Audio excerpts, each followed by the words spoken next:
Item 154, infection bronchopulmonaire de l'enfant et de l'adulte. Premièrement, quelles sont les indications à la réalisation de la radiographie de thorax chez l'enfant et chez l'adulte? Donc lorsqu'il y existe une suspicion de pneumonie communautaire, une radiographie de thorax est nécessaire. C'est l'examen clé pour mettre en évidence le ou les foyers de condensation et pour la surveillance sous traitement. En revanche, la radiographie de thorax n'est pas nécessaire au diagnostic de bronchiolite. Elle peut être réalisée devant des signes de sévérité clinique, une suspicion de diagnostic différentiel ou la persistance de symptômes après plusieurs jours d'évolution. Concernant l'indication de la TDM, donc du scanner thoracique dans les infections respiratoires basses, la TDM thoracique n'est réalisée que dans des cas particuliers. Elle n'est pas recommandée dans les cas simples dans lesquels la radiographie est contributive et concordante avec la clinique. En revanche, elle peut être indiquée dans les cas de forme grave ou de forme compliquée et en cas de doute diagnostique, notamment chez le sujet âgé avec des comorbidités respiratoires ou lorsque la radiographie de thorax est douteuse. Des précisions concernant la place de l'échographie pleuropulmonaire.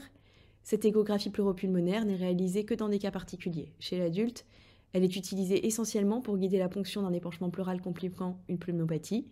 Chez l'enfant, l'échographie peut occasionnellement faire le diagnostic de condensation alvéolaire, voire de nécrose pulmonaire, mais son rôle est également surtout important en cas d'épanchement liquidien pour caractériser son volume et son caractère éventuellement cloisonné.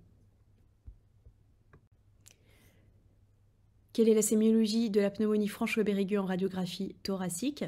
C'est celle d'un syndrome alvéolaire, donc on a une opacité alvéolaire de tonalité hydrique.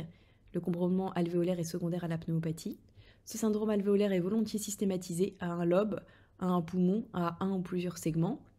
On peut y voir un bronchogramme aérique. C'est la présence d'air au sein des voies aériennes de conduction qui signe une atteinte alvéolaire.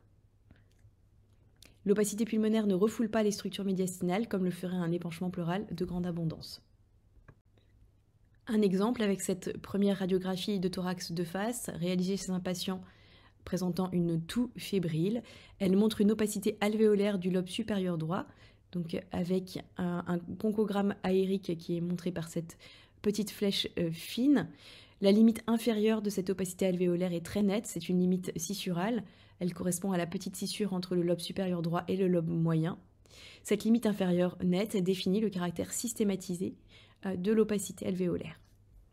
Il s'agissait donc d'une pneumonie franche lobe aiguë du lobe supérieur droit.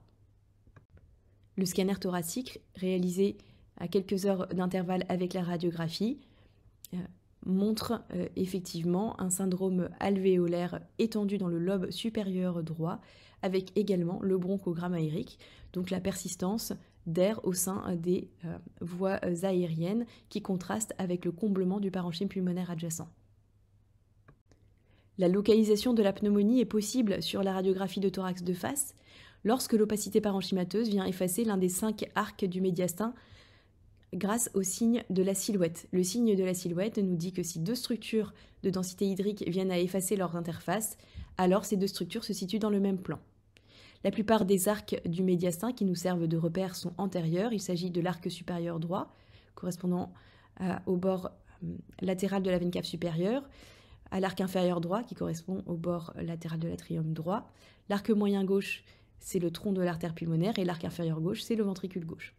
L'arc supérieur gauche, qui est constitué du bouton aortique, est lui postérieur. Un premier exemple avec cette condensation alvéolaire du champ pulmonaire inférieur droit. Cette condensation alvéolaire efface le bord droit de la silhouette cardiaque, ce qui signifie qu'elle se situe dans le même plan que l'atrium droit. La pneumonie est donc antérieure et intéresse donc le lobe moyen, qui est le lobe qui se situe de façon antérieure dans le thorax, contrairement au lobe inférieur droit, qui lui est postérieur. Par contraste, nous avons ici un syndrome alvéolaire du champ pulmonaire inférieur droit, comme pour le cas précédent. Cependant, ici, la condensation n'efface pas le bord droit de la silhouette cardiaque. La pneumopathie n'est donc pas dans le même plan que cette silhouette cardiaque, elle n'est donc pas antérieure et elle intéresse le lobe inférieur droit. Il est important de connaître les signes de gravité clinique et paraclinique des infections respiratoires basses. En ce qui concerne les signes de gravité radiologique, il s'agit de la présence d'une atteinte bilatérale au multilobaire à la radiographie de thorax. C'est le cas sur cet exemple où vous voyez des condensations alvéolaires qui intéressent à la fois le lobe inférieur droit et le lobe inférieur gauche.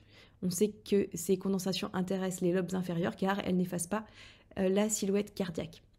Un autre signe de gravité est l'extension rapide des anomalies radiographiques sur deux clichés proches. Enfin, il est important de connaître les principales complications des pneumonies aiguës communautaires et des bronchiolites.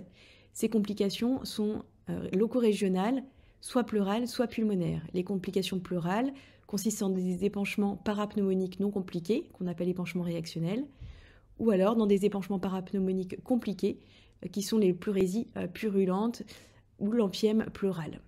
Dans les complications pulmonaires, on retrouvera l'abcès. Un exemple d'abcès sur cette radiographie de thorax de face. Il s'agissait d'une pneumopathie aiguë lobaire supérieure droite avec une condensation alvéolaire du lobe supérieur à appui sisural. On repère l'appui sisural avec ses flèches épaisses. Et nous avons également un niveau hydroaérique horizontal révélé par la ligne qui sépare en haut une clarté aérique supérieure, en bas une opacité de densité hydrique. Il s'agissait donc d'un abcès pulmonaire.